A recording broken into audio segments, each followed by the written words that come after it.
Peace and blessings is real. Peace and blessings is real. Peace and blessings is real. Um, I hope you sincere brothers and sisters is edified by today's word. Um, we must give all praises, glory, and honor to Yahweh through His only begotten Son, Yahweh Shai, for allowing His word to come out, man. And in this word today, I want to speak about living your life to the full. You know, amongst everything that's happening in life, we have to find that one positive area, that one feel-good area in life. And the feel-good area in life I want to speak about is that bright spot. It's so many negative things. There's so many things that's happening in life to have you a negative connotated feeling. You could really be down if you really overall look at what's happening in the world. It will really spiritually have you down. So I understand that every once in a while, even as a spiritual man, you still have to try to live your life to the full, the best way you can.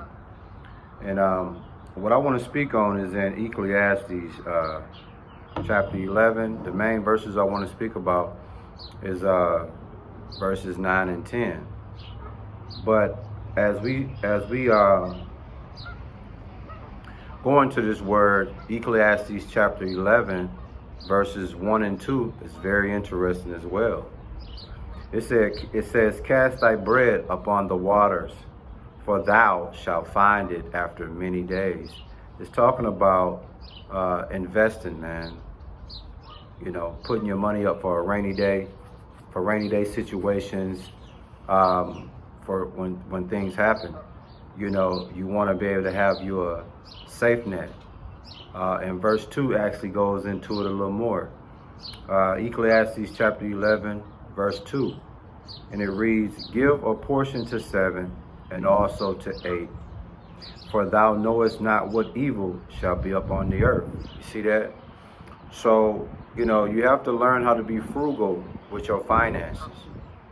Okay, once you pay your bills and your necessities, whatever you got left over, you should try to find a way to preserve that. Every time you get paid, and over a period of time, you'll have a safe net. And that safe net is going to come in play, man, especially in these times that we're living in today. Things are very uncertain. You know what I'm saying? So, you know, the Bible it gives you the tools and fuels if you really invest in it, man. We're going to stay in the chapter. It also, like I said, the main two verses I want to speak about is verses 9 and 10. And we're in Ecclesiastes chapter 11. But it says in verse 8, "But if any man live many years and rejoice in them all, yet let him remember the days of darkness, for there shall be many. All that cometh is vanity." So right there, let's think about it.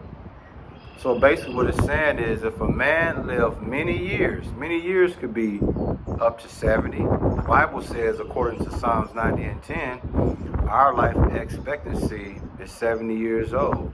And you're double blessed if you can get up to 80 years old. So let's just say 70 years old is the standard for living many years. So let's say you live up to 70 years old, and in those 70 years, for the most part, you rejoiced in those years, right? It's saying also, remember the days of darkness, for there shall be many.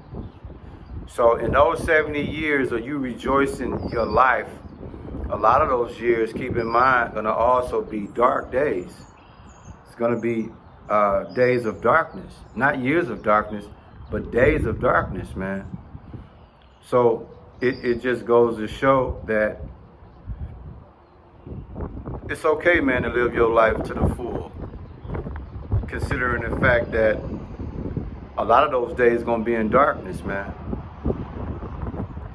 And the main point is in verse 9 and 10. It says, "Rejoice, O young man, in thy youth, and let thy heart cheer thee in the days of thy youth, and walk in the ways of thy heart, and in the sight of thy eyes. Live your life to the full, man. Do you. But in verse 9, remember, there's a disclaimer, and it says, but know thou, that for all these things Yahweh will bring thee into judgment. So if you're going to live your life to the full and entertain your desires and all those type of things, just keep in mind, the Lord is watching you. So if you're doing something that's going to get your head bust, you're going to get your head bust. So just keep that in mind. If you do something where the Lord is going to come and get them ass hairs, just keep in mind the Lord going to come get them ass hairs. So live your life to the full and enjoy it. But be mindful. Be mindful in your heart. Be mindful in your head, man. That if you're doing something and you think it's sweet, have fun, man, but do it in the context where it's righteous. Do it in the context where the Lord ain't gonna really frown on you. Because if you're doing something where the Lord is gonna get them ass hairs is gone. And then verse 10, as we close it out, it says, therefore remove sorrow from thy heart, and put away evil from thy flesh. For childhood and youth are vanity, man.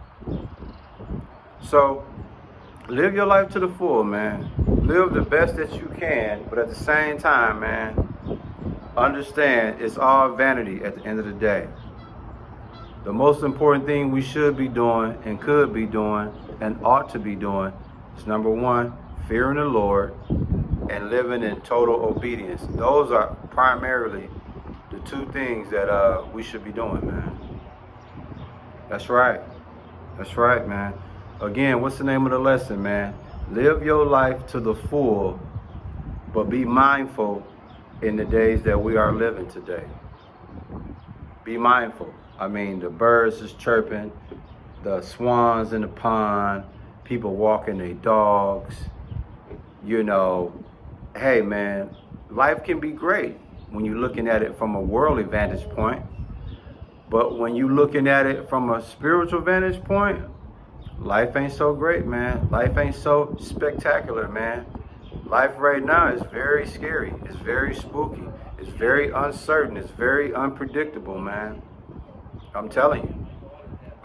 As we get ready to close out this word, man, I hope you sincere brothers and sisters is edified by this word. And we give all praises, glory, and honor to Yahweh through his only begotten son, Yahushua, for allowing this word to come out, man. Shalom, already. Stay prayed up. Keep Yahweh through his only begotten son, Yahushua, first in everything you do. Word.